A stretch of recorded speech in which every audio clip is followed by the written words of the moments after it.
Prince William, now Colonel-in-Chief of the Army Air Corps, piloted an RAF helicopter following his appointment by King Charles, marking a significant moment for the royal family. The ceremony, held at the Army Aviation Center in Hampshire, saw Prince Charles bestow the honor upon his eldest son, symbolizing a generational transition within the military.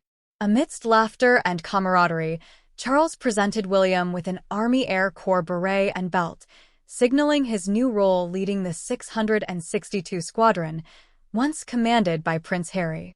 Notably, this event coincided with Prince Harry's departure from Nigeria after a tour with Meghan Markle. Although Harry had served as an Apache helicopter pilot with the 662 Squadron during his military career, it was William who assumed the role following Harry's decision to step back from royal duties in 2020. During the ceremony, King Charles expressed pride in William's piloting skills and his new position, emphasizing his hope for continued success under William's leadership. William, now adorned in his new uniform, received symbolic gifts for his family, including a tartan wrap for his wife and wooden helicopters for his children. As this momentous occasion unfolded, the Sussexes landed in London from Abuja, en route to Los Angeles to reunite with their children.